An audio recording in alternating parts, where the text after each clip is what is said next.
பொதுவாவே ஒவ்வொரு மனிதரோட வாழ்க்கையிலும் பார்த்தோம் அப்படின்னா, நெறைய சவால்களோட தான் இருக்கும். ஒவ்வொரு நாளுமே பார்த்தோம் அப்படின்னா, அந்த சவாலோட தான் ஆரம்பிக்கவும் செய்யும். இப்படி வாழ்க்கையே சிலருக்கு சவாலா இருந்தாலும் கூட, சிலர் என்ன பண்ணுவாங்க அப்படின்னு பார்த்தோம்னா, பிறர் கூட சவால் வைப்பாங்க. "இன்னைக்கு ஜெயிச்சிருச்சுன்னா இதுதான் சவாலு.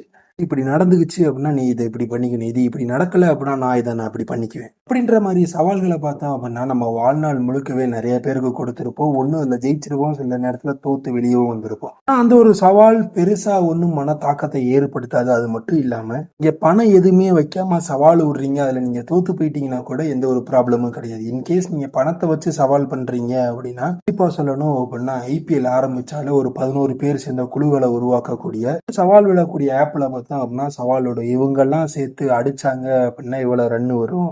இவ்வளவு ரன் வந்தா இவ்வளவு பாயிண்ட் வரும். இவ்வளவு பாயிண்ட் வந்துச்சு அப்படின்னா, நான் ஒரு மில்லினியராவோ, பில்லினியராவோ, மல்டி மில்லினியராவோ ஆகிருவேன். அப்படின்னு கனவுகளுக்கு காசு கட்டி, காசு எல்லாமே கனவுகளா போனவங்க தான் அங்க நெறைய பேர் இருக்காங்கன்னே சொல்லணும். இந்த மாதிரியான கனவு சவால்கள பார்த்தோம் அப்படின்னா, இந்த ஐபிஎல் ஆரம்பிச்சதுலருந்து நெறைய பேர் பண்ணிக்கிட்டு இருப்பாங்க.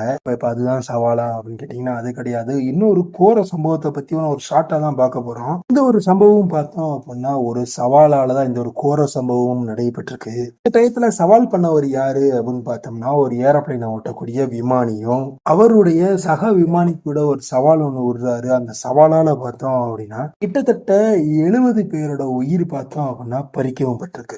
அது எப்படிப்பா ஒரு பைலட்டும் பைலட்டும் சவால் பண்ணாங்க அப்படின்னா 70 பேர் இறந்து போயிருப்பாங்க அப்படின்னு கேட்டீங்கன்னா, இங்க இருந்து நான் இன்னொரு மைக்குக்கு ஸ்விட்ச் பண்றேன். ப்ரீவியஸா போட்ட வீடியோல ஆடியோ சரியில்லைன்னாங்க. 2 ஆடியோலயும் எந்த ஆடியோ கிளியரா இருக்குன்றத கீழ இருக்க கமெண்ட் பாக்ஸ்ல கமெண்ட் பண்ணுங்க. நான் சொன்னதுக்கு முதல்ல இருந்த ஆடியோ சரியா இருந்தது அப்படின்னா 1ன்னு கமெண்ட் பண்ணுங்க. இதற்கு அப்புறமா கேட்கக்கூடிய ஆடியோ சரியா இருந்தது அப்படின்னா 2ன்னு கமெண்ட் பண்ணுங்க. இப்ப அந்த பைலட்டும், பைலட்டும் சவால் விட்டதுக்கு 70 பேர் இறந்து போவாங்க அப்படின்னு பார்த்தோம்னா, 2 பேரும் சவால் விட்டது ஏரோப்ளேன் பறந்துகிட்டு இருக்கும்போது. அது ஏரோப்ளேன் பறந்துகிட்டு இருக்கும்போது சவால் விட்டாங்களா அப்படின்னு கேட்டீங்கன்னா, 2 பேருக்கு இடையே ஏரோப்ளேன் பறந்துகிட்டு இருக்கும்போது விடப்பட்ட சவால்னால தான் பார்த்தோம் அப்படின்னா, கிட்டத்தட்ட 70 பேர் இறந்து போயிருக்காங்க. 18க்கும் மேற்பட்டோர் காயம் அடைஞ்சிருக்காங்கன்னு சொல்லணும். இதுல ஒரு பியூட்டி என்ன அப்படின்னு பார்த்தோம்னா, சவால் விட்டு அந்த ஒரு பைலட் தப்பிச்சுக்கிட்டாரு. இந்த சவாலை யாருக்கு விட்டாரோ அவர் ஹார்ட் அட்டாக் வந்து இறந்தும் போயிருக்காரு.